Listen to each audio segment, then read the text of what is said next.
Hello, and welcome back to another episode of Revelations from the Spinning Ball. I am Melissa. Today, we are going to talk about Polaris, the North Star. Now, flat earthers make many claims, as you know, and one of these claims is that Polaris is a stationary star.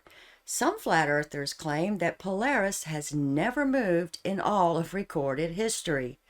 I don't know where flat earthers get some of these ideas. Perhaps they just propagate from one video to the next, but whatever the means of transmission, this is factually inaccurate. It's dead wrong.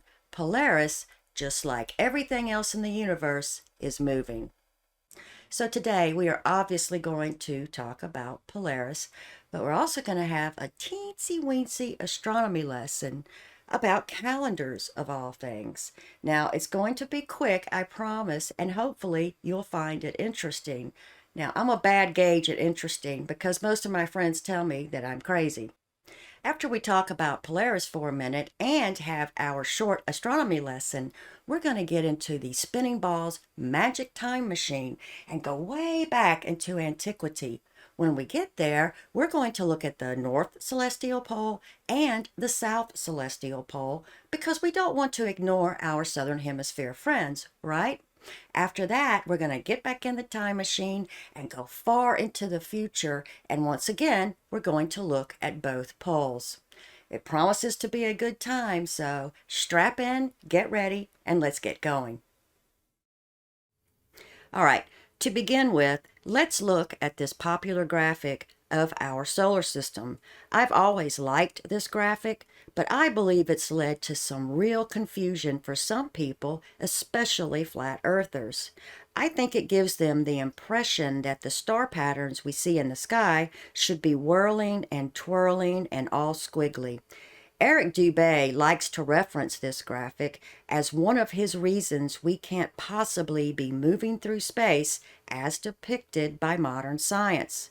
When you look at a graphic depiction such as this one, you have to realize that just like the celestial sphere, it's a simplification done for the convenience of demonstration. This graphic depicts our solar system as if it's been plucked right out of space and set against a backdrop of static or semi-static space-time. It's also worth mentioning that some of the cycles here take thousands, even millions of years to complete. The truth is that the universe is big, really big, and it's hard for everyone, including scientists, to fully comprehend some of its vast distances, rapid velocities, and extremely long time periods. It seems sometimes like, well, at least to me it does, that flat earthers lash out about these universal parameters and conditions and that they direct their frustrations at scientists, as if scientists are to blame for the fundamental conditions of the universe. The universe is what it is. Don't blame science for its vastness. Science didn't create the universe, it just describes it. I like to think of the universe like this. Right or wrong, this is how I picture it in my mind, with each of the droplets representing stars or matter in general. If you could stand at this type of vantage point, you could live 1,000 lifetimes and never perceive any motion, at least with your naked eyes. Unless you could look in closer, it would likely take multiple millions of years, perhaps 1 billion years, to detect any motion. So, unless objects are relatively close to Earth, we need to pay strict attention to the stars to detect their movement independent of Earth's motion. Luckily for us, we live in a period where modern measuring devices and instrumentation are readily available to most people. We no longer have to dredge through pages of calculations to describe how the stars move because brilliant people have engineered sophisticated software for us to use in making these determinations. Is it trickery? Of course not, because if it was, our astronomy software programs wouldn't line up with the sky year after year for precise locations of stars, galaxies, and nebulae. When I go to take a photograph of a galaxy, I don't have to calculate its position on a particular date. I just tell my telescope mount what I want and it does the rest. If I have a decent calibration and I've polar aligned it correctly, my mount goes directly to whatever object I want to see. The only time I have to fish around for an object is when there's a little bit of refraction, and even then, my software will attempt to compensate for it. Back to the stars now. Yes, they move, all of them. They move due to our rotation and orbit around the sun. They move because Earth's axis wobbles a little bit, and they also move on their own. The motion of stars is called proper motion, and any good astronomy software will inform you of any single star's proper motion. Now, there are many aspects to proper motion, and it does get rather sophisticated, so we are going to stick with proper motion in general. Proper motion is given in the equatorial coordinate system as the typical right ascension and declination units. These units are typically given as milliarc seconds per year, which converts to arc seconds per 1,000 years. The star with the greatest proper motion is Barnard's star, which has a declination of 10,327 milliarc seconds, or about 10.33 arc seconds per year. This is staggering, and we can see here how it will move over time. Now, most stars move far less than Barnard's star, but their motion is still detectable and measurable. The proper motion of Polaris is 44.22 milliarc seconds in right ascension and negative 11.74 milliarc seconds in declination. It's obviously far less than Barnard's star, but it is moving. Now, I'm a big fan of MC Toon. I absolutely love it when he debates flat earthers and then just simply asks them to present their evidence for a flat earth, which they never seem to be able to do. I also like it when a flat earther comes on his channel and claims that Polaris is stationary. His response is brilliant and spot on because he always presents them with old almanac data showing Polaris's coordinates, which change depending on the year the almanac was issued. It changes, obviously, because Polaris, just like all the other stars, is not stationary. Now, as brilliant as MC Toon's tactic is, I'm not sure that flat earthers fully understand what he's presenting to them. I'm not sure they understand what the numbers are or what these numbers are referenced to. We discussed the equatorial coordinate system a few videos ago, and if you remember, we learned that this system is independent of Earth's motion. You now need to know about this system relative to the precession of the equinoxes.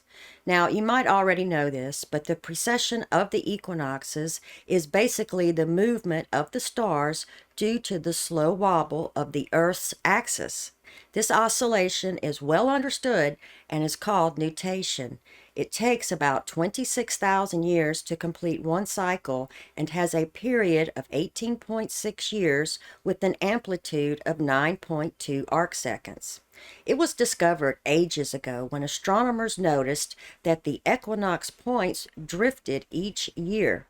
What you need to know now is that this drift is included in the equatorial coordinate system because the entire grid is shifted westward as this oscillation occurs. It's physically dragged right along with the precession. It's dragged westward at about 50 arc seconds a year. So when you get coordinates for Polaris, The coordinates account for precession because the system accounts for this movement. Coordinate systems are based on a specific point in time, and almanacs usually state a time reference for their coordinates. Typically, the coordinates are referenced to some fundamental epoch, which we will talk about in a minute. But back to MC Toon's Polaris Almanac coordinates. The coordinates for Polaris change given a specific epoch because Polaris is physically moving, independent of Earth's motion, all of Earth's motion. Let's talk about calendars for a minute. Like I said, I think this is very interesting. As you know, the length of a year is 365 days or 366 days depending on the year. This is called the civil year.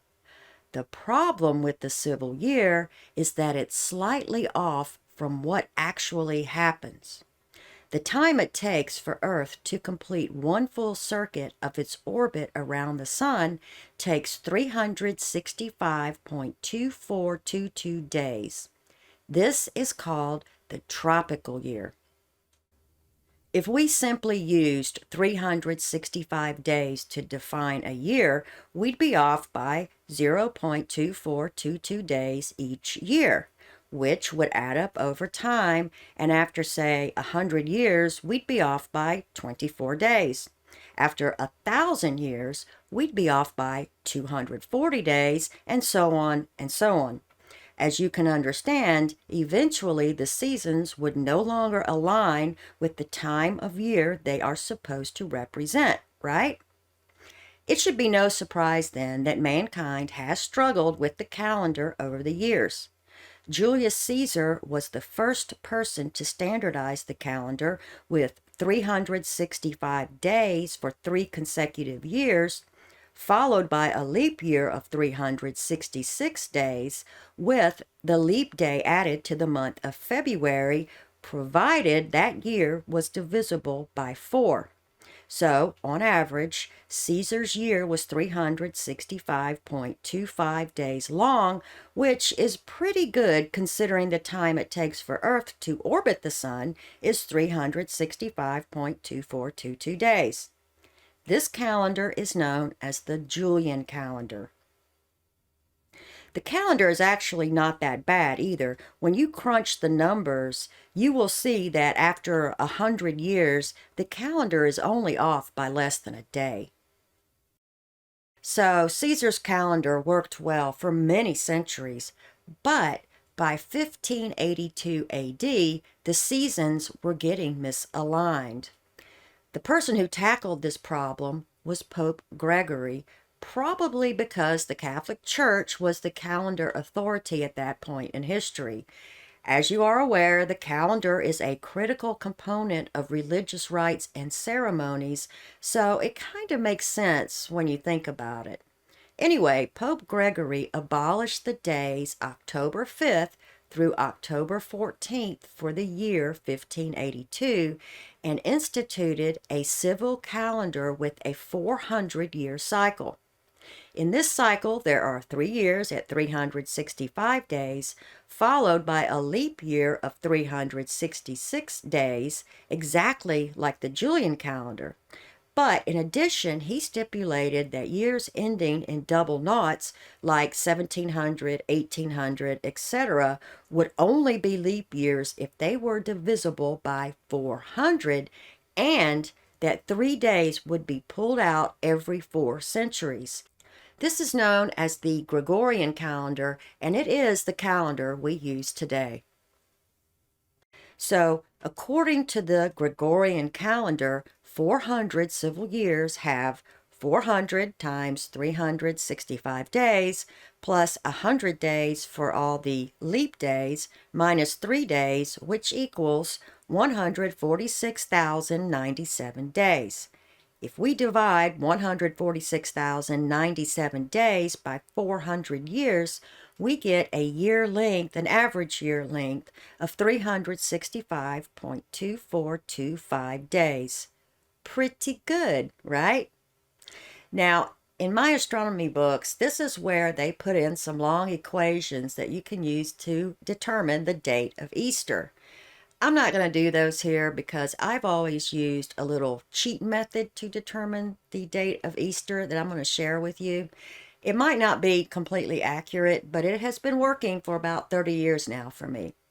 Easter is the first Sunday after the first full moon after the spring equinox. Again, Easter falls on the first Sunday following the first full moon following the spring equinox. Now, astronomers use epochs, which you may or may not have heard about. You've also probably heard the term Julian day. Epochs are used because we need to express a point in time as so many days and a fraction of a day after a given fundamental epoch.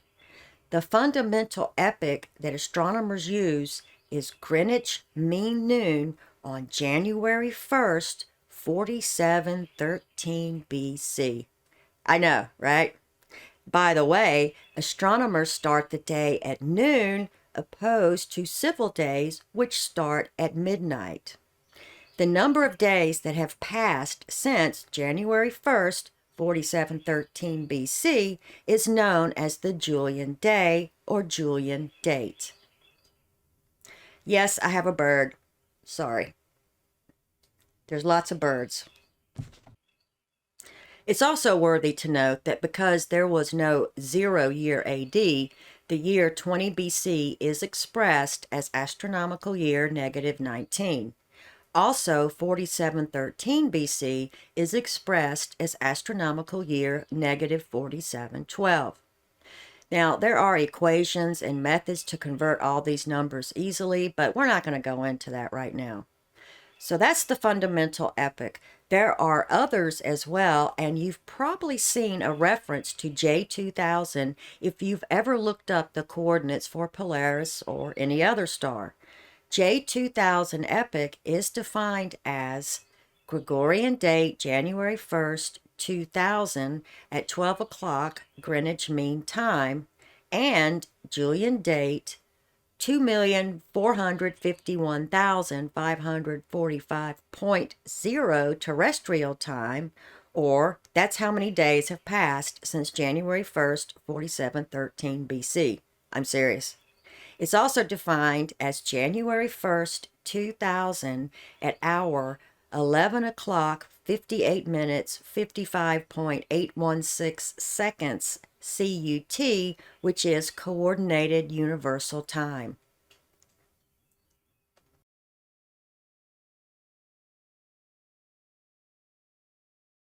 Now, let's watch Polaris as it moves throughout the night and as it transits the meridian. Now, all of these images we're going to see from here on out are set at March 24th at midnight. This is 2023. We are going to move years in just a minute, but for right now, we're at March 24th, midnight of 2023. This is from 30 degrees north latitude, my location. This is facing north, and I have marked my meridian with this straight orange line, as you can see. And let's get it going. I have my program set for 1 minute increments so that we can see how Polaris moves throughout the wee hours of the morning. Okay, we're going to mark Polaris so that we can see it easily. So as you can see, here's Polaris. And then we're going to start the forward time and watch how it crosses the meridian. We will run into daylight eventually, but we will have enough time to see it cross the meridian.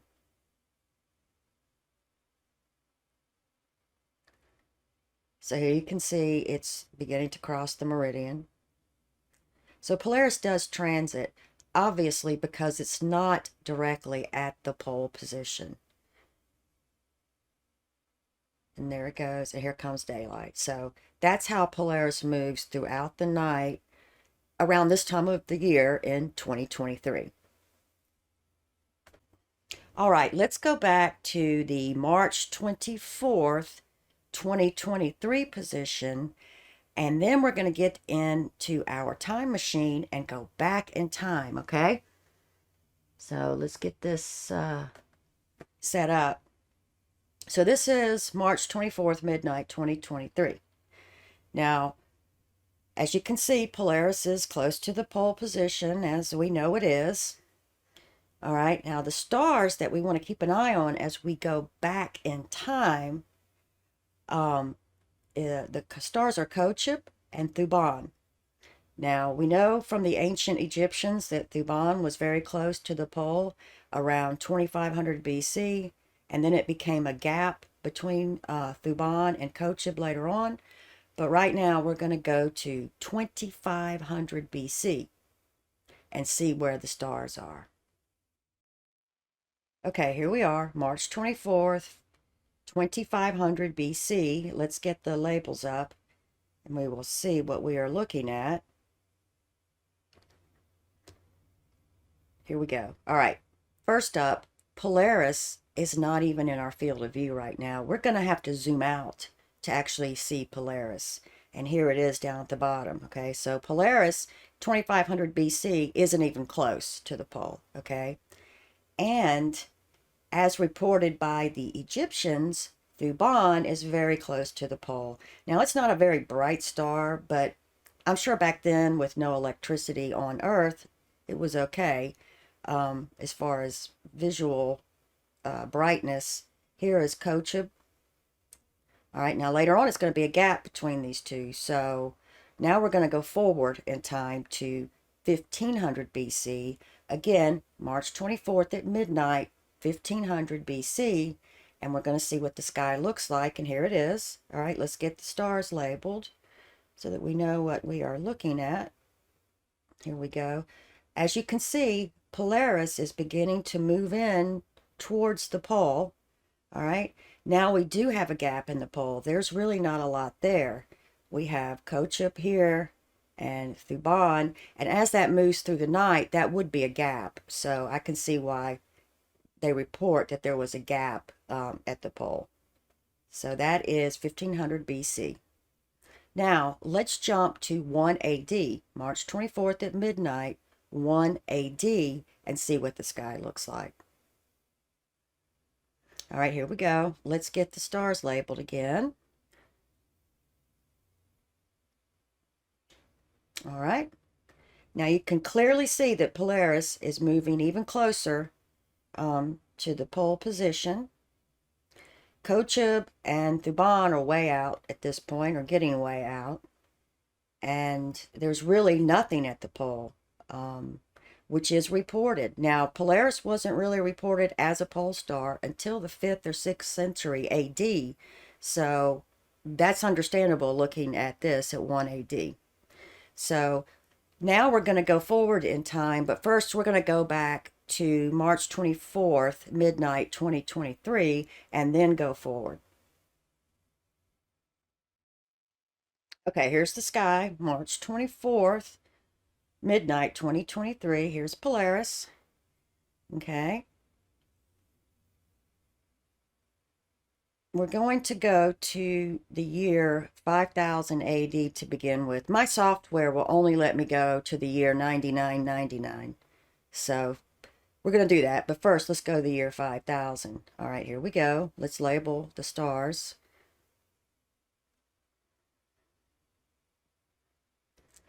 And here we go. And the pole looks very different. Polaris has clearly moved out. Eri is now starting to look like it's slightly in the polar region. And Alpheric and Polaris has clearly moved out of the pole region, which is what's supposed to happen. We've been told that by astronomers, all right? And obviously, Kochab and Thuban are way out. But there's not a lot of action at the pole here. Those are dim stars right there. Now let's go to the year 9999. Here we go. Let's label the stars. This is March 24th at midnight, 9999, as far as I can go. Now, the pole looks very different. Polaris is way out there. Okay. Deneb is kind of in that polar region, but the star we're focusing on is Vega because astronomers tell us that in 12,000 years, Vega will be the pole star. It's going to be a good pole star because Vega is a very bright star. Now, we would have to go to the year about 14,000 AD to see Vega at the pole, and I can't go there. This is as close as I can go. But as you can see, Polaris is obviously not even in the polar region hardly. So Vega moving into it. So I don't know where flat earthers come up with the idea that Polaris has never moved in all of recorded history. Clearly, it was not in the pole position in ancient times. It moved into the pole position, and in the future, it's going to move out of the pole position, just as astronomers tell us. Now let's do a 180 turn and look at the southern circumpolar region, see what it looks like. We're going to look at it presently, and just like we did up north, we're going to look back in time and then forward in time. Now, to look at the southern region, we are going to move our location to Auckland, New Zealand, all right? And we're going to look out towards the southern sky. Again, this is March 24th, midnight, 2023. And as you can see, the poor South Pole, it almost seems like the universe neglects it a little bit because there's just not a lot of action. There's a few little stars, but they're definitely, obviously, not at the pole position, and they aren't very bright. Let's see. Yeah, this is magnitude 4.3, so it's visible, but it's not, super bright star at all. Magnitude 4.13, about the same. So, yeah. Now, let's go to 2500 BC, March 24th, midnight, and see what the pole looked like at that point in time. All right, we have a little more action. Not super great, but we do have a nice bright star there that's at least in the region. Achernar, I think that's how that's pronounced. It is magnitude 0.45. So yeah, a very nice bright star. And then we have this little star, 2.86. That's actually not that bad, but we still don't have anything right at the pole. So now we're going to go forward in time to 1500 BC and see what we have. All right, 1500 BC, March 24th, midnight. As you can see, Achernar has now moved away from the pole. We have two stars that are okay, that are in the area. There's not at the pole, obviously, but let's see, Mag 2.82. That's the same star that we looked at last time. So it's visible, it's decent, but still no polar star. Now, let's go to 1 AD, March 24th, midnight, 1 AD, and see what the sky looks like. And here we go. Let's get the stars labeled. All right, we have a star here very close to the pole. It will transit very close. HIP 2021, 2.82. That's a decent star. And at least it's close to the region. Let's go to present day again. All right, so this is March 24th, midnight, 2023. Now we're going to go to 5000 AD, just like we did up north, and see what the sky will look like in the future.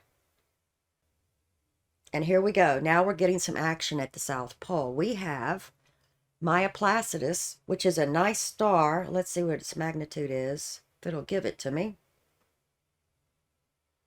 No? Okay. And we have some fainter stars, 2.74. It's not too bad. But the good thing is there will be a brighter star closer into the South Pole, so naked eye observations will be able to find the South Pole easier because of that. 1.67. So that's actually decent. I think it's close to Polaris. Now this is 99.99 as far as my software will go. Let's turn it on. We have Rigor 1.75. It's pretty nice. It's a nice blue star too. Avior 1.86, very nice. And 42913 at 1.93 magnitude, and Suhel at 2.23. Not too bad.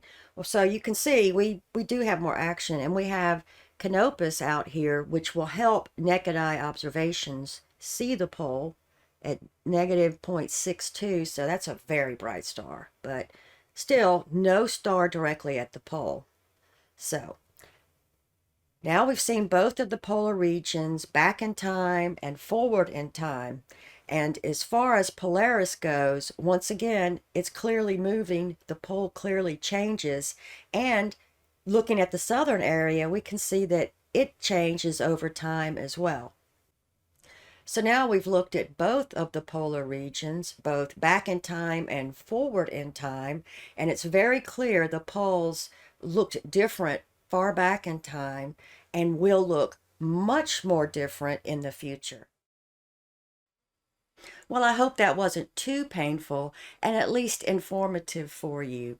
Thank you so much for watching. And again, if you like this type of content, please consider subscribing because I need subscribers. And don't miss my next video, which is probably going to be about sun motion, and we're going to talk quite a bit about perspective. Remember, until next time, I know the world is round because the halls of science told me so. We'll see you next time on Revelations from the Spinning Ball. Thanks again for watching.